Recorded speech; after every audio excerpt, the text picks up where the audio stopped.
Ah, the cool, mellow sound of the Brazilian beat. It conjures images of sipping a caipirinha on the beach at Ipanema. The Holloway Road? Not so much.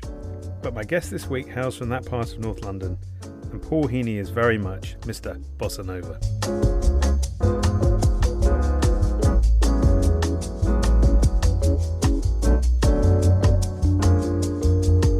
Paul shares stories of how he got into the TV business, what he's up to now, and some interesting neighbours in the Palais in Cannes. Enjoy.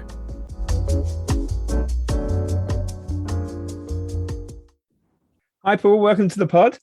Hi Danny, thank you very much. My question to you is this. Let's say you did a deal with the devil for some kind of reward.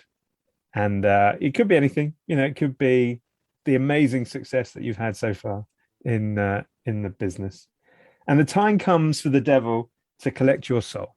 From all the buyers that you know, who would you pick to negotiate on your behalf to buy your soul back? So yeah, what the toughest buyers out there? That's a good one. I think we have to look at Australia. They're the ones that you just have the biggest arm wrestle of all time with. So I would say it's got to be someone at a Channel 7 or a Channel 9, because you do a deal with them, but you sort of feel like you've a piece of you has gone missing at the same time. You know, you've left a little bit of yourself there, which you just have to do. So I'd say there. But if anyone's ever done a deal in Israel, that takes about, from my memory, about 500 emails, which and life can sometimes be too short for that. But I think things have moved on from those days when I was doing deals with Israel in the late 90s, possibly. Well, like me, you started your career in the advertising world. I think it's a good way of having a grounding in the business. What was your start? The Right Honourable Joel Denton, actually, and I started working together, if anyone remembers his name. I mean, I remember him when he had loads of hair. So in both of our cases, that's a long time ago. But in his case, it's even longer. Sorry for laughing at my own jokes, by the way. It's just a habit. Got television, selling TV airtime, the Ministry of Airtime, we used to call it. And in a way, I had so much training. And then at IRS, oh my God, where my boss threw my colleague's case out the window when he wasn't out on enough calls. And this was on the Edgware Road on the first floor, just threw his case out the window and said, you should be out. I can't see that happening now as much. But so airtime sales, I used to look longingly at this business. And I remember Joel, when he got into it, it took me 10 years of trying to get into distribution. And I used to pick up one of those MIP or Mipcom guides and just almost smell the pages and look at all the double barrel surnames of all the salespeople, which it was in those days. And I just think, God, I'd love to do this. This would be my dream job, because you're actually selling something. Whereas when you're in airtime sales, it is all about the relationship, without a doubt. But there's something more. It's got more longevity. And as you know, Danny, there was such a sort of turnover of people coming in to see you all the time, from whatever publication or so I felt it had roots. So it took me 10 years of hilariously failed interviews and just missed opportunities. So when I eventually got that opportunity, my God, did I take it. But it didn't stop me from getting made redundant quite a few times in quite a short number of years. There's one story that keeps sticking in my head, is if only back in 94, oh my God, I've given the date away now. Damn, people are going to really connect it now. But I went for an interview at a job at BBC Worldwide, as it was called then. And it was Alison Homewood, and went for the interview in White City. And it went so well. It was territory manager in France. And at the time I could speak a bit of French, unbelievably. And anyone who's heard me now won't believe that. Got through the first interview. And they said, right, the next interview is going to be in Paris, but you've got to figure it all out yourself. And I made such a balls up of getting to the interview. Also, it was a big old strike, which I didn't know about pre-internet days, getting there. And it was one of the hottest days ever in Paris. I was in a really lovely suit. By the time I got to the interview, I was 45 minutes late, and I had to run across several streets because the metro was down for various reasons. It was just carnage. There's no other way of putting it. I was sweating like a racehorse, and I got to the interview. And apparently 4 years later, the reason I'm saying this story, my very first trip Alison Homewood came up to me and said, "Oh, you finally got into the business. We still talk about that interview now. The job was on a plate for you. All you had to do was turn up because we just wanted you for that job. You would have fitted in brilliantly." I turned up, I couldn't speak. And I don't think I've perspired as much since. That's arguable. But anyway, I made such a ruin of it. It was a very long journey home and wasn't successful. But these things all happen for a reason. So how did you make that move? I got a very lucky break. So I got a very lucky break from Helen Grattan at Explore International, as it was called there. I'll always be thankful for her giving me the chance to sell for the very first time directly straight into Australia. I was, after 6 or 7 weeks, I was out in Australia meeting the buyers who completely roasted me. I remember pitching them a show.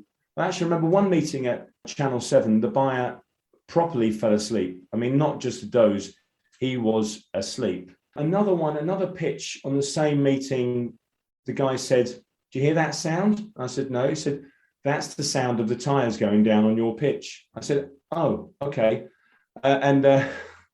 So the Aussies just roasted me. And I suppose they've done that ever since. And I've been on Australian business trips. I think, it was something ridiculous, like since 2006, I did one every year. And then I got a very lucky break to go over to, lucky break in inverted commas, to go over to Southern Star, as it was then. And I was hired by a person who got fired before I joined, which is never a good sign. And then Kathy Payne became my boss, ultimately. And as she always delights in telling people, she fired me after a year, which I've got the scars to prove. But we do laugh about it a lot. And Kathy has been a really good friend to me and to the business.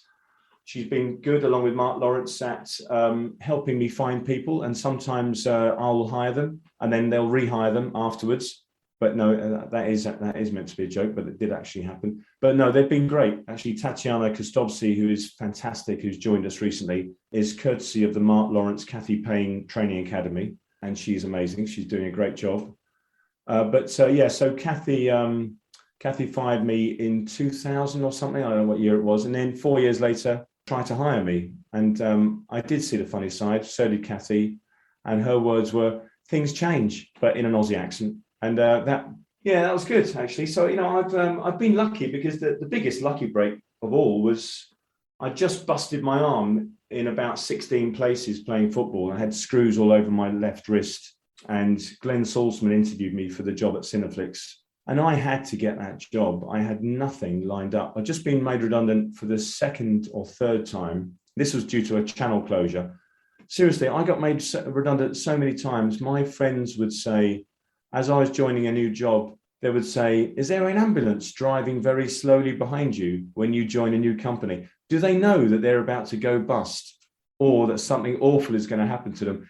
It's a bit like one of those silent movies where the guy walks in through a doorway and then the whole building sort of just falls on top of him, but he's left intact. So the old adage of what doesn't kill you makes you stronger. Oh my God, does that apply to what I went through? So yeah, I got made redundant. And I know I shouldn't be glorifying it, but I do, because it is, everyone in a way should go through it because it does make you stronger. I got made redundant 4 times in 5 years. I think it was 2 of our 3 kids were tiny at the time. And so there was even more pressure on you, but my God, it does make you do things. And when finally, Glenn gave me my massive lucky break, and I'm always indebted to him for that, setting up Cineflix International, now Cineflix Rights, from nothing, from 3 shows. Dogs with Jobs, which still follows me around, but very proud of that. And 2 other shows we had. And that's all we had. We had nothing. The revenue was, I think it was £40,000 annual. That was my target for Cineflix in year 1. And suffice to say, we had double-digit or 3-digit increases for a good few years. That was an amazing time, actually, those 10 years. So Cineflix for 10 years. And then you decided to make the move into being entrepreneurial and doing your own thing. Yeah. And it was, again, when you've got 3 kids and you're sort of thinking, this is a really stupid thing to do. But it was right. Cineflix was a perfect 10-year, exactly almost to the day. And so It just felt right, even though it's terrifying, as those people who have done that, who've done the sort of the departure, will tell you. It is terrifying, but I had some really lucky bits of consultancy that got me going. Argonon, RTE, so thanks to Dermot and thanks to James Burstall to get me going. With TCB, it was, I think I had a lot to prove. I can't help myself. I'm from the Holloway Road, and we tend to be quite chippy from around there. I think you had something to prove to yourself or to other people? To other people, generally. There's nothing that gets you out of bed quicker, is there? I mean, it just does. And so, I think it was probably, without a doubt, it was to other people. Let's face it. Going on to TCB, those brilliant 8 years, fantastic. Building up a team from scratch, selling a business after 5 years with no debts and no overdraft. I mean, you couldn't do that now even. That was 2017, because most content has a deficit. So we somehow did it. I hired really, really well.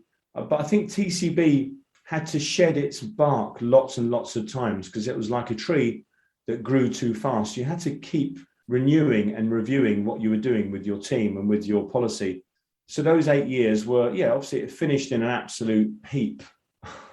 But if you forget about that, my God, it's a really proud thing to have done.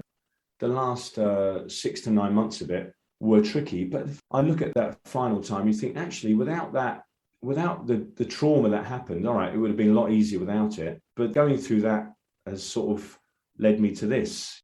And so, having gone through that process, you decided you were going to re-emerge like a phoenix from the flames to create Bossa Nova. And are you finding that those lessons that you learned in those previous roles and the TCB time and that sort of stuff is already starting to bear fruit in how you're running Bossa Nova? Yeah, you do. You learn. You do. You learn from everything, actually. Yeah, with Bossa Nova, I feel like I've been given a massive opportunity and a massive chance to do it again. But I don't care if people say this is TCB Mark II. TCB Mark 1 was pretty good. If this is TCB Mark II, then fine, but it isn't. So when we spoke a few months ago, you were saying loving the independence, loving just being able to do things how we want. And then I suppose the following words give me some kind of indication of the direction that you went in. Loaded like a freight train, flying like an aeroplane, feeling like a space brain one more time tonight. I'm on the night train, as Guns N' Roses sort of famously sang. Here you are now in business with another investor. And so I suppose that's where the TCB Mark II analogy comes in, because it seemed like a little bit of a change of plan in a way. Or you were just being coy? I was being coy. 100% being coy. Sorry, Danny. There's no way you can do this without an investor now. You can't do independent, unscripted distribution, or even scripted, obviously. You have to get an investor. If it wasn't for COVID, the deal would have happened a lot earlier, but it just took a long time. We only met once across the whole period. We only actually signed in August. Both Night Train and Bossa Nova were named after songs, so therefore, that's no bad thing for starters. I just found it really refreshing when we met, and there were just so many very un-Anglo-Saxon business strategies that I felt that Herbert and Philip from Seraphim had. So I bought into them straight away. I liked their focus on content and their very pragmatic view of building a company. It wasn't about build it up quickly, flog it. This was, no, we're going to build something and we're going to enjoy it, and let's see how we go. Obviously, we'll make it profitable, and that's how we're going to gear it. But we're going to make you enjoy it as well. We're going to build in some incentives that is designed you to enjoy this. And so we just came up with a perfect deal, really. So you can't do unscripted distribution without some sort of proper cash flow, and without a catalogue of big catalogue, and the CJZ Greenstone catalogue, when that came along, that has been a massive game changer for the business. But the Night Train rolling cash facility that we've brought in now, it just makes you make decisions in a calmer way when you know that that facility's there. I'm going to try and not make mistakes, but you will.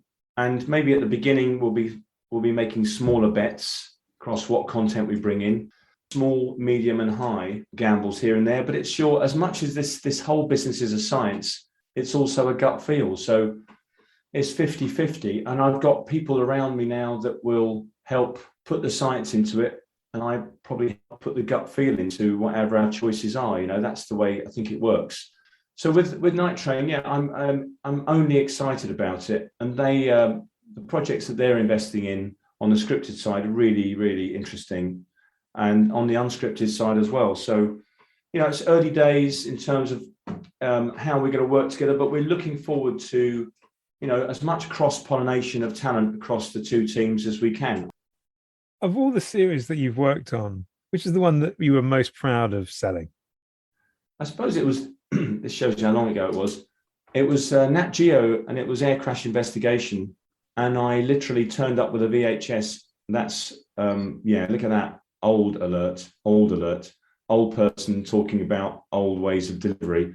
I turned up with a VHS to the Nat Geo offices in Isleworth when they were then, and said, you have to look at this. And this had just been made for Canal D, French Canada, I think.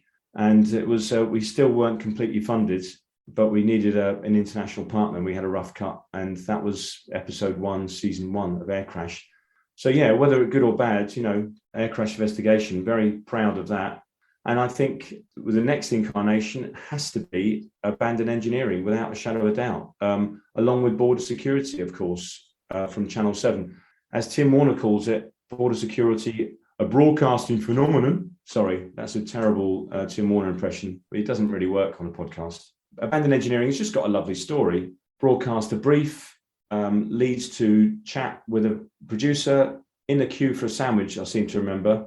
Then between the two businesses, we come up with the right editorial. And I think beyond now on about season 8 of that, and it's only been going about 5 years, 70 plus episodes, big money spinner. It'd be nice to have a squadron of those in your slate. What about either the one that got away or that you wish you had that you never had the chance to sell? Oh, yeah, so many that I wish I had. Yeah, that is a good question. Yeah, I mean, Christ almighty, you just want Top Gear, don't you, every day of the week? Everyone wants that. Every channel wants that. There's so many. You know what? Every week, I'll say, damn it, I really wanted that show. And then there's always another piece of content. So I always look enviously at other distributors that have a series in an area that I think, yeah, I'd love to have that, but eventually I get over it and you move on. I've never had a proper breakout hit at a distributor. Surely my time's got to come now. Surely it has. The world of one that got away or the one that you got is because you're in the bear pit, as I keep calling it. And it is a horrible place to be scrapping around for content and taking risks on money and investment. But that's what you buy into. If you're going to have an unscripted distributor, you've got to be prepared to wrestle away down in the bear pit. And it's not a very nice place to be. But if you don't want to do it, then your business won't succeed. And I know succeed is, that's qualified, isn't it? What do you class as succeed? Well, it's not just surviving, put it that way, not just surviving. Having something that you can actually say, right, that's going to carry on going. So we're chatting at the end of September, and Mipcom 2021 is around the corner. Some people are going, some people aren't, who may have been in the past. But there's no doubt that there's something great about being in that environment, loads of people, lots of energy. What was the most memorable market for you out of all of the ones that you've been to over the years? Memorable, I suppose, yeah. My first one, because I was just so overexcited, and I don't think I got a lot of sleep, but it didn't really matter. I had little kids at the time. I could have had 3 hours sleep, still felt better than being at home because you could get up when you wanted to and stay out. So we've all had those experiences.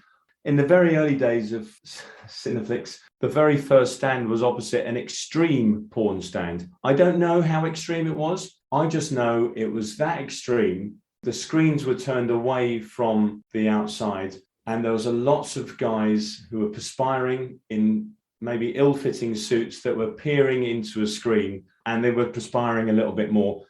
And it was comedic, and it put me off an awful lot of pitches, I have to say. I had to change my angle of where I was sitting. And then that one, and this is all down to Lord Mip, lovely Peter Rose, as I call him. Well, I call him Peter Rose, but I also christened him Lord Mip, which he loves. But he also put us opposite another porn stand in the bunker. And for those of you that were ever in the bunker, here we go again, in the good old days, but in the bunker, the air was recycled.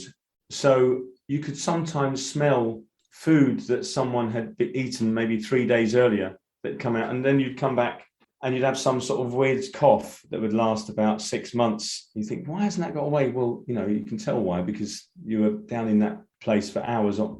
So anyway, Peter put us opposite another stand that not only was it porn, this time it was facing, the screen was out there facing us, much to the merriment of all the buyers that turned up and saw what I had to look at. And we couldn't change the way I was facing. But the porn star was also running the stand, and she was facing outwards, so she couldn't see the screen behind her, but she was chewing gum with very, very large lips, possibly not natural. And she was chewing gum, looking really bored, with her chin resting on her hand. And meanwhile, behind her on the screen, all sorts was going on with her with no clothes on. And some of it took me by surprise. I went to a Catholic school, which sometimes is a bad thing. But anyway, I went to a Catholic school, and that was a surprise. But I think one of the highlights was William Shatner, actually. He came to Cannes. All right, he goes to Cannes with lots of people, but actually meeting him, call me Bill, William Shatner, introducing him to like 300 people when we had the party for Weird or What, that was fantastic. And then the dinner, when he was around the table, this was about 10, 11, 12 years ago. He could talk, and he still can. He can talk, and he can talk. Him and I were the only two left that weren't either face down in our food or asleep or had already gone. He was nothing but charming, and I think that was good. The other one, John Hannah, was on another stand, and someone actually said, why is Paul Heaney on that other stand? And that's happened once before, whereas poor John Hannah, for God's sake, someone went up to him in a shopping mall and gave him a hug and said, hi, Paul, which is just totally embarrassing for him. They're the memorable moments, I'd say. And now that Brad Lyons, rest in peace, Channel 7 is no longer around, I don't have to do those monkey impressions, which I had to do twice every year, which was part of the Channel 7 party. But thank God those days have gone. If you had to give a talk to a group of aspiring distribution executives about succeeding in the business, what would be the one tip that you would give them based on all of these wide experiences that you've had? Good question. I think it's an old colleague of mine in airtime sales had a sign up on his wall that said, success is 1/10 talent, 9/10 persistence. And it is persistence. Persistence just to the point of annoyance. And you've got to be able to judge. You've got to be perceptive enough to know when it goes from persistence to annoyance. It's not that easy to tell. And if you're not persistent enough, then you're not going to make it work. If you can just push it and use your personality to push it, then you'll be all right.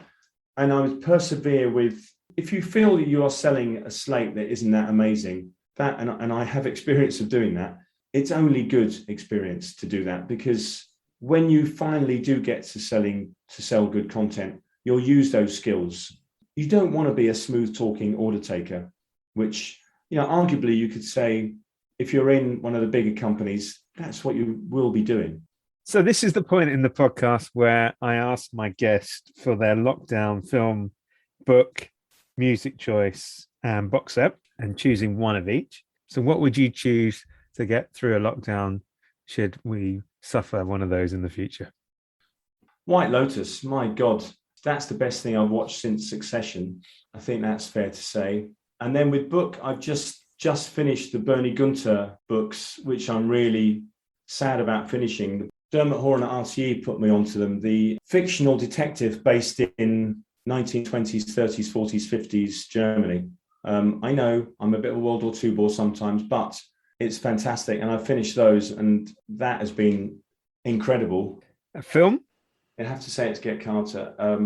Michael Caine's one of his finest films, and one of the best soundtracks of all time as well, and so evocative of its time. I would say, yeah, that is worth dipping into, and there's so much to watch in that film, so much to take in, and it's got a view of its time. I think that's why we sometimes love watching these films, because they present a snapshot of time that you just can't get back.